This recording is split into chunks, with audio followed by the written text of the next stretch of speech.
How's it going, y'all? Back with a new damn video. Let's get right down to it. Eagles versus Giants. Now, look, I'm just taking a look at it, and this whole week, this whole almost 2 weeks has been crazy, honestly. I mean, we could talk about someone on the Eagles got COVID, a member staff. Now they got to do contact tracing to find out who's got who, and our Favre's comments, which I ain't going to get into. That's a bunch of crack of shit. Thing by the Philly media had to bring it up to Doug and bring up the what's his name and try to make a conspiracy theory out of it. Like, oh my God, was that from Doug? Because him and Favre are close, and how, before Super Bowl 52, in Minneapolis, Favre went and gave that speech to them and blah, blah, blah. Like, nah, dude, stop it. Let's not even talk about that. Or we can talk about the election. Oh, man, Biden won with this, or the fraudulent votes and all. Like, I haven't had no damn time to even keep up because I got this going. It's just crazy, and I got work. And so let's just get down to some good old-fashioned Philadelphia Eagles football. What we played this Sunday. We had a bye week, right? Like I said to you guys last time we played the Giants, that there was a possibility of the Giants beating us. I mean, any given Sunday, I always say. But the Giants, yeah, we own them. We own them since the Andy Reid McNabb era, then in the Chip Kelly era, and then now in this era. I mean, we won the last, we're 6-0 or 7-0, 8-0 against them, whatever the hell it is. I haven't lost. No losses. I look at this Giants team, and like I said the first time we faced them, their record, they're better than what their record says. They really are. I mean, you look at this Buccaneers team they versed on Monday night 2 weeks ago. Look at them. They only lost by, 2 points, and their 2-point conversion could have tied it.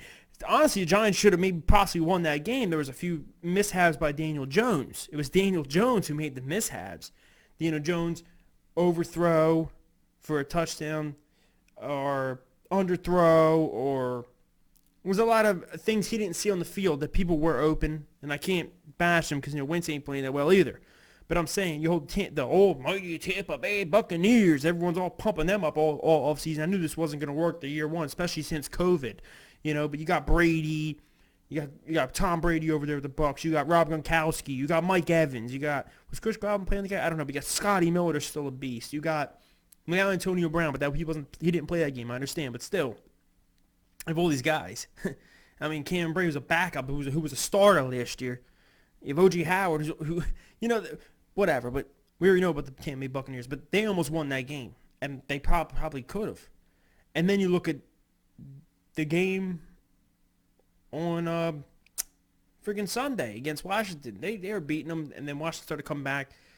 The results could have been different if Kyle Allen continued to play. I didn't get to see how much he played.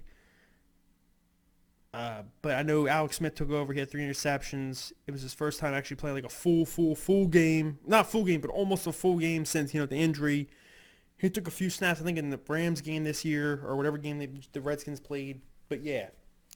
But even when they played us, it took us till the fourth quarter to finally come back and score and win. And a lot of people say, well, Evan Ingram, he dropped that ball. He costed us to win against them. Or, sorry, Giants fans say, Evan Ingram dropped the ball. We would have sealed the game. I could say the same. I could say, hey, you know what? If it wasn't for our bad play calling in the red zone, we should have beat y'all by 14 points. Let's be honest here. Let's look at it. But all I'm trying to say is this, is that they took us down to the wire regardless. Took us down to the wire. Or you go look at them week 1 versus Steelers. I thought Big Ben, after taking the rest off, I thought after being laid off and the rest and everything, having that busted up arm, that it was going to take first, second quarter, he was going to be a little shaky. Then I don't know, we're just boom, boom, start lighting them up. Nah, they lost, yeah, but it was only by a touchdown or 10 points or something like that. Small margin. And look at the Steelers, first time in history, they're 8-0. But okay. This Giants team is better than what their record says. Their defense is actually really, really good. First time I could say that in years. Honestly, years. Their defense is very good. The problem is the offense. Daniel Jones is, he's a little shaky. He can have some games where he looks like boom, boom, boom. He's hitting it. He's making it move. And then next thing you know, there's problems. There's issues. He does have a fumble problem. Fumble prone, I will say.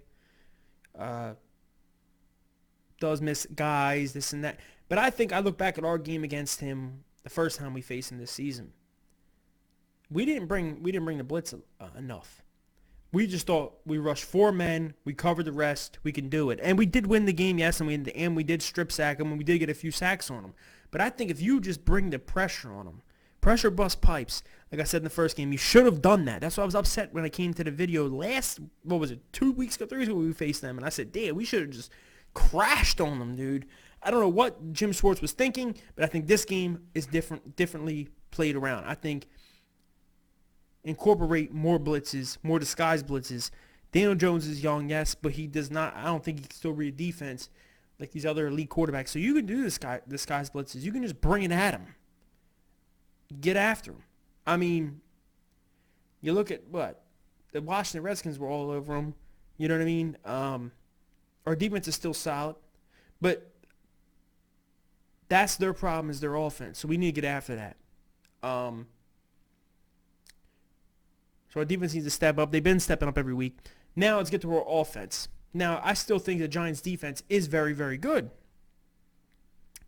But let's see how it works now against the Giants with possibly the return of Miles Sanders as our running back.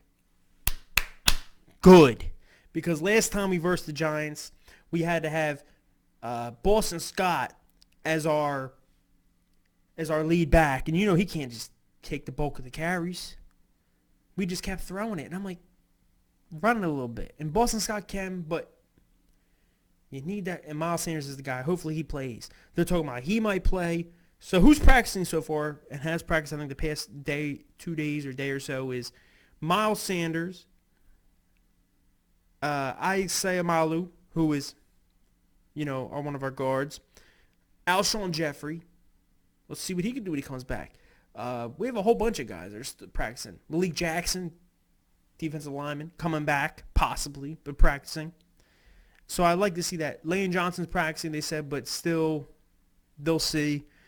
I just want to see where it goes. I want to see, I want to get the full package out there.